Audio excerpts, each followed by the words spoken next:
Y para hablar sobre esto y sobre otros temas de la agenda sanitaria, está en línea el ministro de Salud de la provincia de Buenos Aires, Nicolás Kreplak. Ministro, ¿cómo está? Muchas gracias por esta comunicación. Los saludamos Marian y Rodrigo. ¿Qué tal? Buenas tardes, ¿cómo están? ¿Cómo estás, ministro? Bien. Decíamos que los casos han crecido, ¿no? En las últimas semanas. ¿Esto está dentro de lo esperable para la época del año? Sí, veníamos planteando esta hipótesis que con el otoño y el inicio del invierno aumentan las enfermedades respiratorias, esto es habitual, así que esperamos también que aumente el COVID. Además hay una nueva variante, que es la BA2. Ustedes tengan en cuenta que cuando irrumpe la Omicron y invade el ecosistema del virus en todo el mundo, a partir de ahí las variantes que aparecen son subvariantes de la Omicron, ¿no? Y esta BA2 es una que es un 30% más contagiosa que la que tuvimos en enero, que produjo brotes en muchos lugares del mundo, y es la que está ahora en nuestro país. Quizás está produciendo un aumento de los casos, por ahora sigue siendo absolutamente controlado, sin aumento de la demanda en guardia, sin aumento de las internaciones por el momento, pero también tiene que ver con el cambio climático, con la aparición de los primeros fríos. Y esto es un tema que es muy importante porque la gente por ahí a veces piensa que se enferma porque tomó frío. Y en verdad el frío no enferma. Lo que enferma es que cuando hay frío, en general, no se ventilan bien los ambientes y los virus son más contagiosos. Entonces, hay que volver a tener presente las medidas de cuidado. Bien. Ventilación continua en los lugares que están cerrados, sobre todo si hay muchas personas, y uso de barbijo en todos los lugares cerrados que uno pueda, todo el tiempo que pueda. Y además, tenemos que seguir con la vacunación, porque en caso, primero que reduce el riesgo de contagiarse y además que mejora muchísimo la seguridad cuando uno se contagia, reduce el riesgo de que sea grave. Bueno, recién lo escuchaba el ministro hablar de esta nueva subvariante que es más contagiosa que la anterior. Digo, ¿son cada vez más contagiosas las subvariantes de la Omicron? Y en ese sentido preguntarle por qué es tan importante la dosis de refuerzo, ¿no? Porque el esquema se completa con primera y segunda dosis, pero también sabemos que está la primera dosis de refuerzo y ahora también para algunas poblaciones la segunda dosis de refuerzo. ¿Por qué es importante ir a vacunarse con la tercera dosis? Totalmente, como decís vos, obviamente las variantes virales que reemplazan a las anteriores porque tienen mayor tasa de contagio, entonces ocupan el espacio del otro porque se contagian más, eso es lo natural. Lo que sucede cuando empieza la Omicron, que es bastante distinta a las variantes anteriores, es que la vacuna sigue siendo la misma, eso es muy bueno, es una muy buena noticia. A diferencia de lo que pasa con la gripe, que todos los años hay que cambiar las vacunas, la vacuna sigue siendo la misma. Pero lo que antes conseguíamos con 2 dosis, la eficacia antes conseguíamos con 2 dosis, hoy la conseguimos con 3 dosis.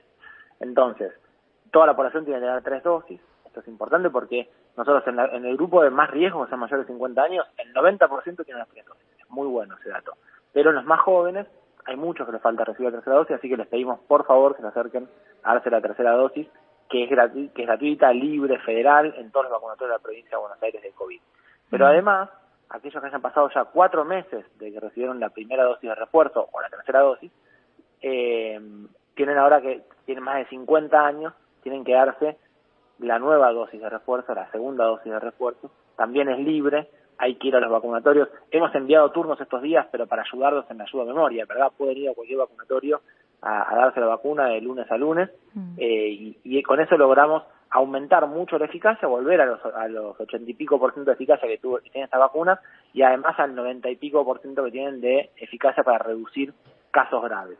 Así que es muy importante, los mayores de 50 años, que tengan las 4 dosis, o chequear cuándo cumplen los 4 meses, y ni bien los cumplen, acercarse a un vacunatorio. Ministro, le consulto más desde la función, sí, pero ¿cómo es la vida de un ministro en una situación como esta? Digo, estar todo el tiempo pendiente, todo el tiempo mirando números, estadísticas, comparaciones con otros países, cómo está la situación geopolítica. ¿Se está como en guardia constante? Bueno, la función de ministro de Salud siempre tiene 2 partes. Una parte que es intentar prepararnos para la prevención, la promoción, el diseño de políticas sanitarias, de mejora de los hospitales, para trabajar en función de una agenda propositiva, pero siempre en salud uno tiene la agenda más defensiva. Siempre puede haber problemas, epidemias, situaciones críticas sanitarias que uno tiene que estar preparado para atenderlos. Con la pandemia, que ha sido absolutamente excepcional, la respuesta que ha tenido la provincia de Buenos Aires es generar una estructura ministerial, una estructura del sistema de salud que antes no tenía, que quizás la debía tener desde antes, pero producto también de de periodos de desinversión y de falta de interés en la salud, se perdió de tener áreas que puedan hacer buena vigilancia epidemiológica, que tengan buena capacidad de información y permitirnos a nosotros, a mí en este caso en particular, poder tener continuamente información de buena calidad para poder tomar decisiones y lograr comunicarlas, porque hay un rol muy importante para toda la sociedad, que es que el Ministerio asume la responsabilidad de comunicar y explicar en qué nos encontramos, en qué situación estamos, llevar tranquilidad y también llevar precaución cuando es necesario. Ministro, y respecto a eso, ¿no? A comunicar, hace algunas semanas el Ministerio de Salud de la Nación informó sobre un cambio en la estrategia de vigilancia epidemiológica del coronavirus, ¿no? ¿Qué significa eso concretamente? Porque, bueno, lo que se dice es que se va a empezar a evaluar con el resto de las enfermedades respiratorias, pero es otra etapa de la pandemia. ¿Cómo lo tenemos que entender a eso? Sí, sin duda, es una etapa distinta de la pandemia. Cuando nosotros estábamos en las primeras épocas de la pandemia, donde la letalidad era muy grande, porque no había vacunación, y el pueblo estaba totalmente virgen de contacto con este virus, entonces en ese momento había que hacer un sistema de vigilancia muy estricto para aislar y reducir la velocidad de los contagios. En la medida en que la vacunación en nuestro país, en la provincia de Buenos Aires tenemos más del 95% de la población que se ha vacunado, es tan importante, es uno de los países del mundo que más se ha vacunado, Argentina. Entonces ya no se toman las mismas medidas de restricción y hoy tenemos actividad económica plena, circulación por todos lados. En función de eso, el seguimiento y la vigilancia de cada uno de los casos para garantizar el aislamiento deja de ser la política específica y ahora la política tiene más que ver con tener una oferta del sistema de salud capaz de dar cuenta de la atención y luego políticas de cuidados generales para reducir, sobre todo en la población de máximo riesgo, que tengan acceso a las vacunas y que se contagien lo menos posible. Entonces, en ese sentido, ya toda la estrategia que se planteó al principio, mucho más exhaustiva y nominalizada, que es absolutamente normal, las enfermedades nunca se controlan de la forma que se controló el COVID al principio de la pandemia, empezamos de a poco a llevarlos a una situación de epidemias relacionadas con momentos del año, como pasa con la gripe, como pasa con la infección respiratoria que produce la bronquiolitis en los chicos.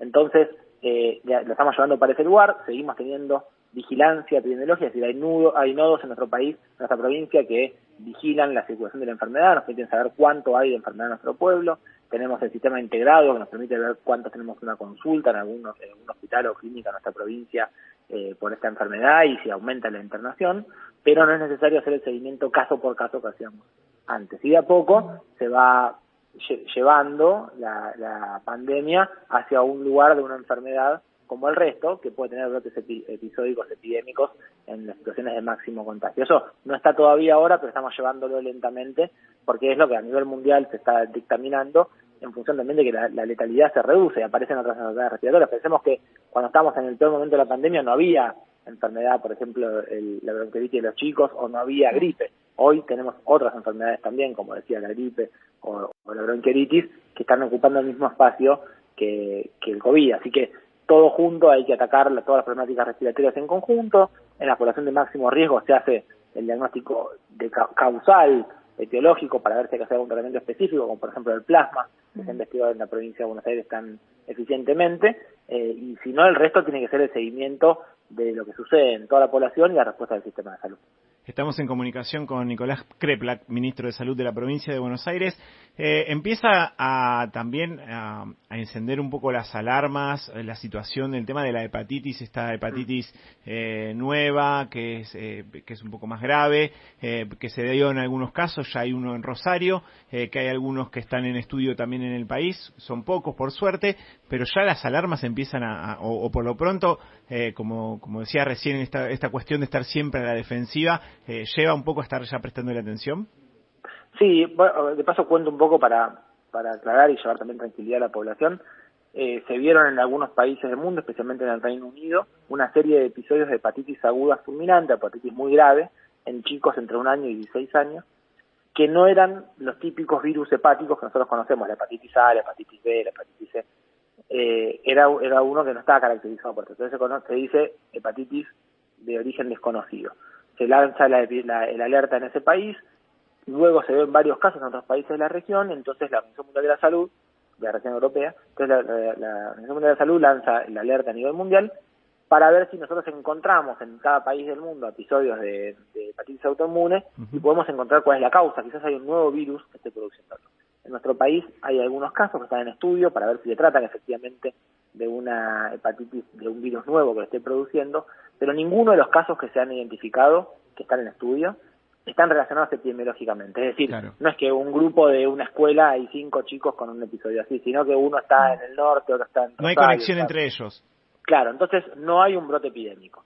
Sí está bien que los estudiemos y que saquemos muestras y que las analicemos y que centralicemos la información, porque quizás Argentina pueda aportar un conocimiento de una enfermedad que está a nivel mundial y que quizás en un futuro merezca el desarrollo de una vacuna. Pero por el momento no hay que llevar alerta a la población, es más para el sistema de salud, para que nosotros sepamos que está sucediendo eso y que no se nos pase un caso de hepatitis aguda sin reportar de forma urgente.